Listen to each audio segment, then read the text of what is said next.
Jai Hind all of you. Myself Dr. Sonam Gupta, working as a professor in the Department of Computer Science and Engineering.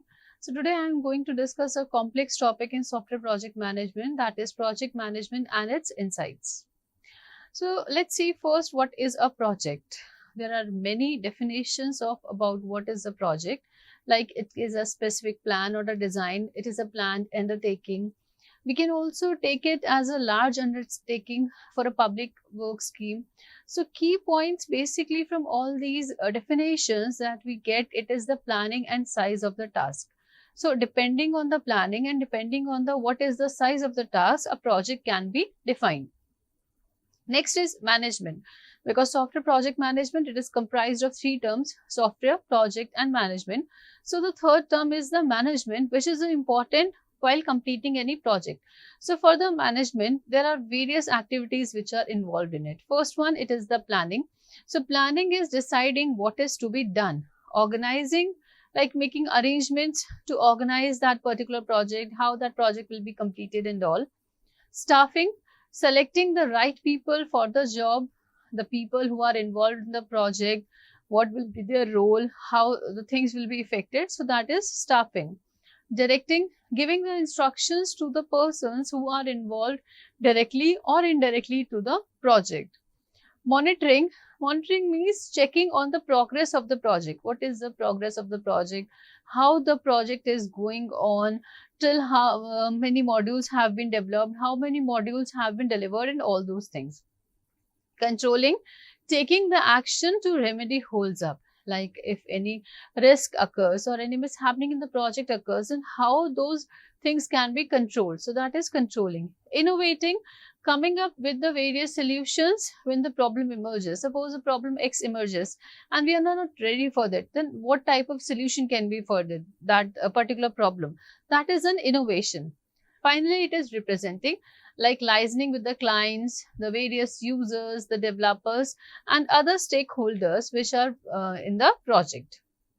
So what is project management? So project management, it is the discipline of initiating, planning, executing, controlling and closing the work of a team to achieve the specific goals and thereby to meet the specific criteria.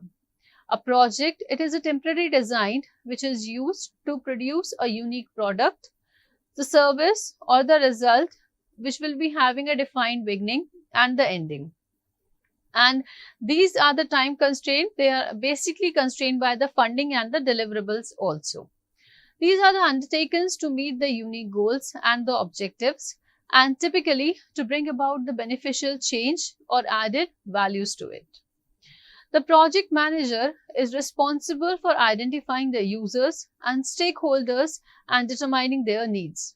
The project manager, it coordinates the team, ensuring that each task, it has an appropriate software engineer assigned to it and each engineer has sufficient knowledge to produce it. To do this well, the project manager, they must be aware about all the aspects of software engineering. So what we can say is a software project management. It is aimed to ensure that the project is delivered on time, within the budget and schedule constraints. And most importantly, it must satisfy the requirements of the client. So if we see this project, it is comprised of product, people and the project. So there are three terms in it: software, project and management. So by the software we means the product, by the project, that is the project only, and management means about the people. Now what all the competencies are there which is going to be involved in it, like accessing processes, awareness of process standards, defining the product, evaluating alternative processes, managing requirements, managing subcontractors, performing the initial assessment, selecting the methods and the tools, tailoring processes, tracking product quality, undertaking the development activities, building a WBS, which is a work breakdown structure, documentation of the plans, estimating cost, estimating the efforts, managing risk, monitoring the development, scheduling, selecting the metrics, selecting the project management tools, tracking the process, tracking project process, appraisal performance, handling intellectual property rights, holding effective meetings, interactions, communications, mentorship changes, managing changes, leadership, planning careers, representative effectively, recruiting, selecting the team, and finally the team building. These 34, these are the competencies that each software project manager needs to know. Now, what is the need of SPM? So, we know that software, it is an intangible product. Now, the underlying technologies which are there, and they are advancing so frequently and rapidly that the experience of one product, it may not be applied to another product. So, all such businesses and environmental constraints, they bring risk in the software development, and hence it is essential to manage the software projects efficiently. So, next is the time, scope, cost and quality. This is a basic triangle, and it is an essential part of the software organization to deliver the quality product, keeping the cost within the client's budget constraint, and deliver the project as per the schedule.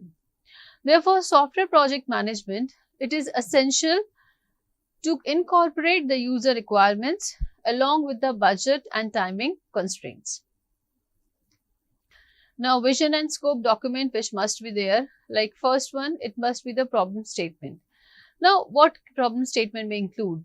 If we talk about the problem statement, it may include the project background, stakeholders, users, risk and assumptions. These 5 things can be there in the problem statement.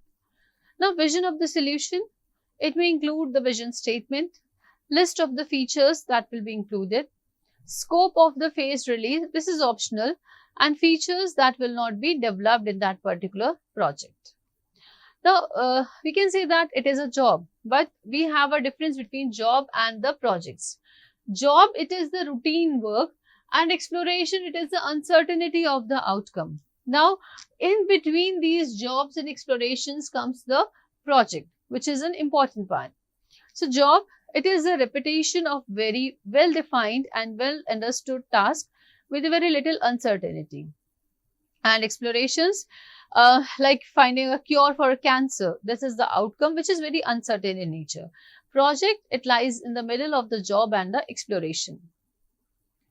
Now, characteristics of the project. So, our task is more project-like if it is fulfilling various requirements like non-routine, planned, it is aiming at a specific target, work carried out for a customer, evolving several specialism, made up of several different phases, constrained by time and resources, large or complex in nature. So, with the question which comes to our mind is, are project softwares really different from other projects? No. But where is the difference? The difference comes in the invisibility, complexity, conformity and flexibility. Now, all these things make software more problematic to build than the engineered artifacts. Now, what are the activities which are covered in the project management? First is we need to do a feasibility study. What is included in a feasibility study? Feasibility study includes that whether doing this project is worth or not. If it is worth, then we will move to the planning action. That is how we are going to plan for that particular project. After that, we will execute the particular project, we will complete that particular project. So, this is the execution of feasibility plan that needs to be done before any project to be completed. So, feasibility study, it is a project technically feasible and worthwhile from a business point of view as well. Planning, this will be done only if the project is feasible. Execution, implementation of the plan, but plan may be changed as we go along with it. Now, this is a software development life cycle based on ISO 12207. So, if we can see in this particular figure, it is divided, it is having this particular process implementation. This is the complete process for its implementation, and it is divided into four main components. What it is? Requirements, design, code and test, and installation or acceptance support. Similarly, we can see on the left hand side also, it is divided into two parts, that where that particular thing will be applicable, system and software. Like for the requirement part, we are having three things: requirement analysis, architecture design, and requirement analysis again. Now, this first one, requirement analysis and architecture design, is to be done for the system point of view. Second one, requirement analysis, is to be done for the software point of view. Similarly, architectural design and requirement analysis again for the software point of view, but this requirement analysis, it will be done from this design point of view. After that, in coding and testing, detailed design, coding and testing, integration and qualification testing. This will be done from the point of view of the software. Again, the integration and qualification testing has to be done from the point of view of the system. Fine. Similarly, installation and acceptance support for the point of view of the software. So, now coming to this life cycle one by one, requirement analysis. It includes requirement elicitation. What does the client need? Analysis, converting the customer facing requirements into equivalents that developers can understand. And requirements, it will cover functions, quality, and resource constraints. Now, for the resource constraint, we can take it as a cost as well. Architecture design, it is based on system requirements, and the components which are included in the system, they are hardware, it can be software, and it can be organizational as well. Software requirements, it will automatically come out from it.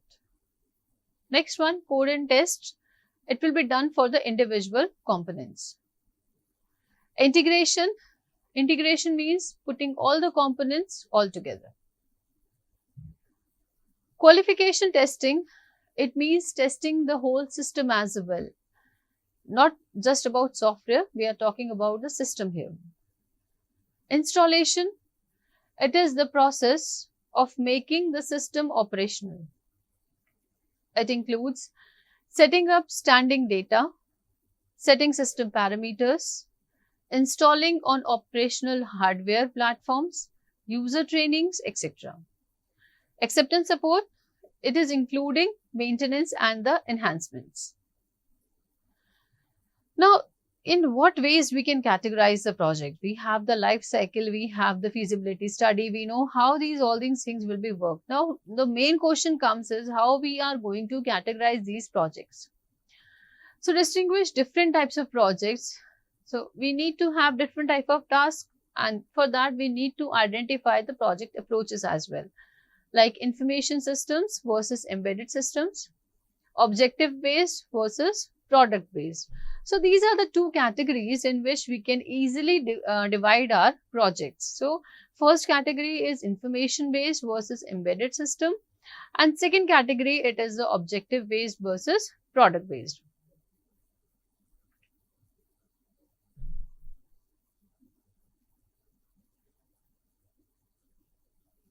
So, monitoring, if I talk about management, it is monitoring, that is checking on the progress, controlling, taking action to remedy holds up, innovating, as we have discussed, coming up with the solutions when the problem will emerge, and representing, liaising with the clients, users, developers, and other stakeholders.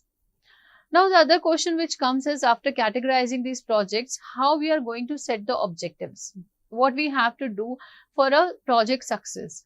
We need to identify a project authority. Now, another question comes is, what is the role of the project authority? The project authority, it will set the project scope, it will allocate and approve the cost. So, the project authority, it can be a one person or it can be a group of person. Like A project board member can be there, project management board can be there, or a steering committee we can say. So we can say any of the things for a project authority. For the objectives, so informally if we say, the objective can be completed by this statement that the project will be regarded as a success if my 1, 2, 3 and all these goals have been completed. So we can say these are like post conditions for the project. So focus is on what will be put in the place rather than how the activities will be carried out. So this is the main definition. Objectives, that should be SMART. SMART means specific, measurable, achievable, relevant and time constraint. Specific, that is concrete and well defined. Measurable, that is M, which is the satisfaction of the objective and it can objectively be judged. Achievable, that is within the power of the individual or group which is concerned to meet the target. R, relevant, the objective must be relevant to the true purpose of the project. T, it is time constraint, that there is defined point in time by which the objective should have been achieved. Now, the goals and sub-objectives. So, there are steps, the way to achieve the objective. Informally, like we have discussed earlier, by completing the sentence, objective X will be achieved if my following goals have been achieved. Like ABC I am having as the goals. So, if my goals have been achieved, that means my project has been completed. So, often a goal can be allocated to an individual. An individual, they may have the capability of achieving the goal, but not the objective on their own. Like objective, it can be a user satisfaction with the software product. Analyst goal, it can be for the accurate requirements. If I talk about from the point of view of the developer, it can be the software which is reliable. How we are going to measure the effectiveness. So, how do we know that the goal or objective has been achieved? Like for user satisfaction with the software product, how we know that the user has been particularly satisfied? By repeating the business. They buy the further products from us only. They are continuing to buy the products, buy the softwares from our company only. That means we have achieved that particular satisfaction. If the number of complaints are very low, then also we can say that the project was very much effective in nature. So, these are the few parameters on which we can actually identify the effectiveness. Next is the stakeholders. Stakeholders are the people who have a stake or we can say interest in the projects. They affect the project directly or indirectly. So, they can be anyone, they can be the users, they can be the client or developers or the implementers. So, from where we can get them? We can get them, they can be within the project team, they can be outside the project team but in the same organization, they can be outside both the project and the organization. So, stakeholders can be anyone. Now, for the business case, we are having benefits and the cost as well. The benefit of the delivered project, it must outweigh the cost. Like cost, what cost will include? Cost will include the development, the operations and all those things. And benefits, we can divide in two parts, quantifiable and non-quantifiable. This is the project control cycle. This can be done for any of the project. Now, suppose this is the real world. In this real world, we will be collecting the data. So, this will be the data collection. Data is there, data processing.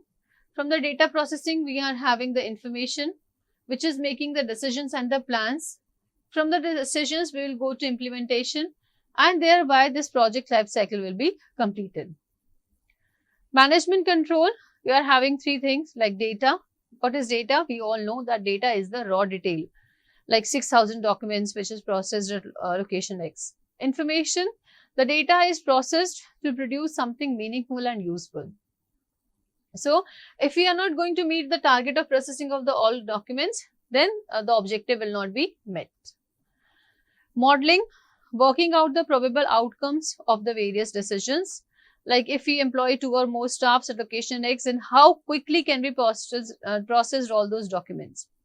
Implementation, which is carried out on the remedial actions that have. These are the few things which are basically involved in project management life cycle, and they all play an important role to complete a project successfully, efficiently and reliably. So we have to follow all these life cycles to make the project successful. Thank you.